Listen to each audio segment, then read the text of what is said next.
One of the key elements of many process plants is a distillation system. It's important for operators to understand how distillation systems work because it's part of their job to make sure the systems run properly. The purpose of any distillation system is to separate a liquid mixture into two or more components.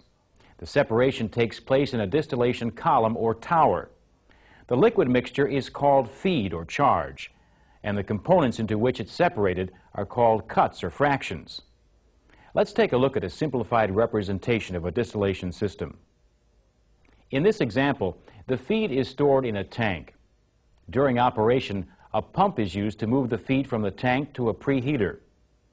In the preheater, the mixture is heated under pressure to just below its boiling point. The pressure in the tower is lower than the pressure in the preheater.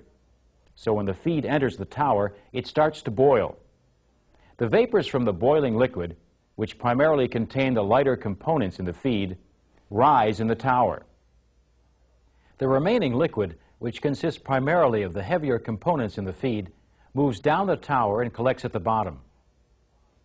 Some of this liquid is drawn off as the bottom's product, and some of it's routed to a device called a reboiler, which is connected to the bottom of the tower. The reboiler is usually a heat exchanger that's designed to vaporize the lighter components that remain in the liquid from the bottom of the tower. Vapors from the reboiler, or in some cases a mixture of vapors and liquid, re-enter the tower. The vapors then rise up in the tower. These vapors and the heat they contain are often referred to as boil-up. The hot boil-up provides heat that's needed for the distillation process to take place in the tower. The vapors that rise up in the tower are routed to a condenser. The purpose of the condenser is to cool and condense the vapors into liquid. From the condenser, the liquid flows into a receiver or accumulator. The receiver provides a reservoir for the liquid. Part of the liquid from the receiver is pumped back into the top of the tower, and part of it is drawn off as the tower's overhead product. Well, we've just looked at one simple example of a distillation system. Not all distillation systems are the same, but most of them have the basic equipment that we've just seen. At the heart of a distillation system is the distillation tower. Basically, a distillation tower is a series of distillation processes, or stills, stacked on top of each other. The process of distillation is sometimes referred to as fractional distillation or fractionation, and distillation towers are sometimes called fractionators. Fractionation is distillation that occurs at different levels in a tower. This is a simplified illustration of the inside of one type of distillation tower. This tower uses trays called sieve trays to separate vapors and liquid. The trays are spaced throughout the tower. They're called sieve trays because they have many openings in them, like a sieve. Here's a closer view of some of the trays. We've exaggerated the size of the openings to make them easier to see. The openings in the trays allow vapors to rise through the trays on their way up the tower. Each tray is also designed to hold liquid. Dams or weirs on each tray allow liquid to build up on the tray. Liquid that overflows the weirs flows into downcomers. The downcomers channel the liquid from tray to tray down the tower. When the upward moving vapors and the downward flowing liquid come in contact on each tray, the vapors transfer some of their heat to the liquid. Two things happen. The heavier components of the vapors become cooler and condense into liquid, and the lighter components of the liquid boil. The vapors then rise toward the next tray. As this process continues, the rising vapors contain a higher concentration of lighter components and a lower concentration of heavier components. So this is how the distillation process is repeated on each tray as the vapors rise through the tower. Now, not every distillation tower is designed in the exact same way.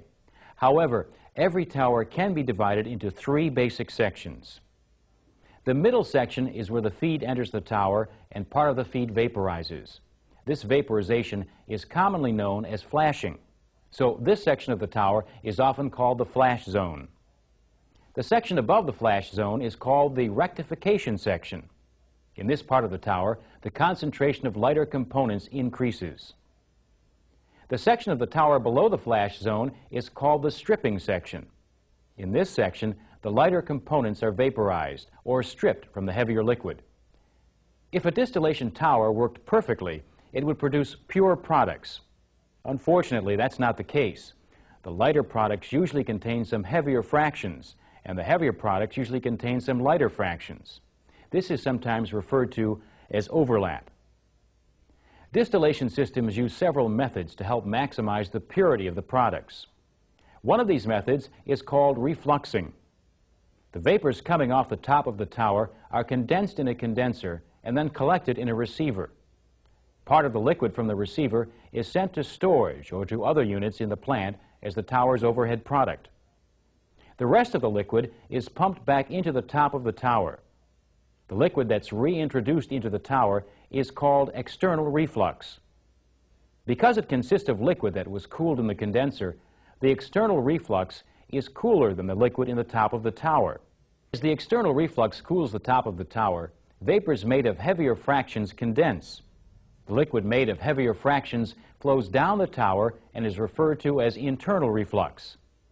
Meanwhile, the top of the tower is still hot enough to keep the lighter fractions in vapor form. The vapors are drawn off the top of the tower and into the condenser. Refluxing increases the purity of the overhead product because condensing the vapors made of heavier fractions keeps them out of the stream of vapors that leaves the top of the tower. Another method used to maximize product purity is called reboiling. The bottom's liquid that's drawn off from the tower is sent to a heater called a reboiler. The rest of the bottom's liquid is sent to storage or to other units in the plant as the tower's bottom's product. The reboiler heats the liquid it receives so that a mixture of vapors and liquid is formed.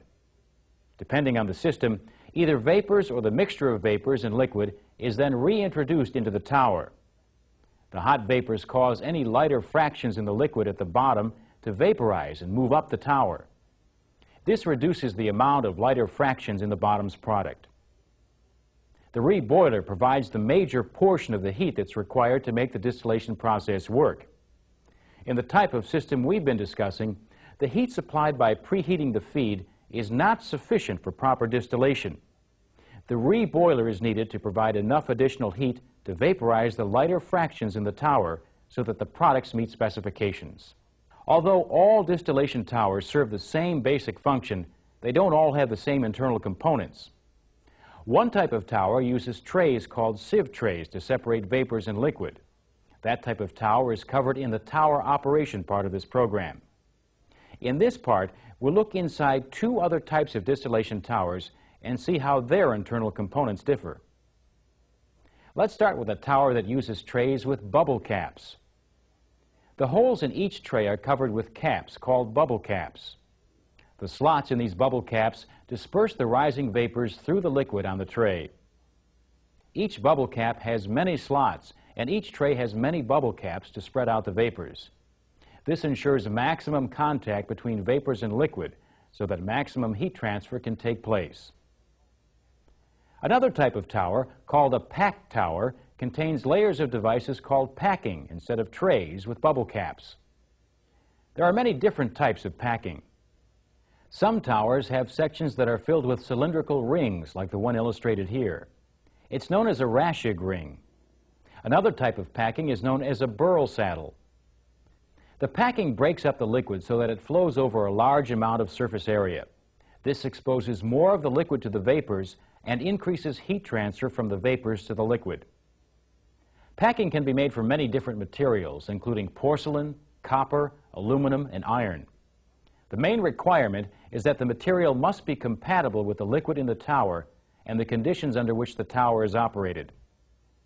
This is a section of another type of packing from a distillation tower. It's called a packing grid. Each layer in the grid has spaces for vapors to rise through the packing on their way up the tower. Liquid flows over these surfaces, which channel the liquid as it flows down the tower. The packing grid provides a great deal of surface area where contact between the vapors and the liquid can take place, so heat transfer is maximized. Some of this liquid is drawn off as the bottom's product, and some of it's routed to a device called a reboiler, which is connected to the bottom of the tower. The reboiler is usually a heat exchanger that's designed to vaporize the lighter components that remain in the liquid from the bottom of the tower. Vapors from the reboiler, or in some cases a mixture of vapors and liquid, re-enter the tower.